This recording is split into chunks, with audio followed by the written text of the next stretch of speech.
आणि आता पाहूया जो राजकीय कलगीतुरा रंगलाय त्या संदर्भातल्या टॉप 9 बातम्या। अमित शहांवर बोलणं म्हणजे सूर्याला दिवा दाखवण्यासारखं। चंद्रशेखर बावनकुळेंची पवारांवर टीका।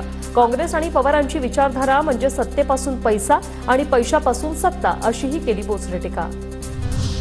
तो दिवा आम्ही मुंबईतील जेलमध्ये बघितला। बावनकुळेंच्या टीकेनंतर शरद पवारांचा अमित शहांना टोला। अमित शहांवरील टीकेनंतर शरद पवारांनी माफी मागायला हवी, पीयूष गोयल यांची मागणी। शहांविरोधात षडयंत्र होतं, शरद पवार तत्कालीन सरकारचे भाग होते, असंही केलं वक्तव्य। शरद पवारांची वैफल्यातून शहांवर टीका। राधाकृष्ण विखे पाटलांची प्रतिक्रिया। पवारांनी बॉम्बस्फोटाचे गुन्हेगार विमानातून आणले होते, विखेंचा पलटवार। लाडकी बहीण या योजनेला वित्त विभागाचा विरोध असल्याच्या बातम्या राजकीय हेतूने प्रेरित। अजित पवारांचं स्पष्टीकरण। राज्याच्या तिजोरीत पैसा नाही तरी योजना आणल्या जात आहेत। लाडकी बहीण योजनेचे 1 ते 2 हप्ते देऊन लोकांना आपल्याकडे वळवण्याचा प्रयत्न, शरद पवारांची टीका।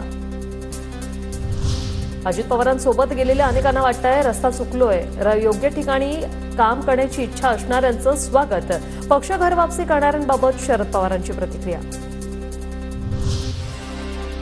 आपल्यातील काही सहकारी थोडे दूर होते, विचारांनी दूर नाहीयेत। आंब्याची आढी खराब होऊ देणार नाही, नासक्या आंब्याला खड्यासारखं बाजूला टाकणार। दादांकडचे कोणते आमदार घेणार, यावर पवारांनी स्पष्ट केली भूमिका। अजित पवार गटातील बाबाजानी दुर्राणींचा शरद पवार गटात त्यांची घरवापसी। जे पवारांना सोडून गेलेले शून्य झाले, मी शून्य होण्याआधीच परतलो, बाबाजानी दुर्राणींची प्रतिक्रिया।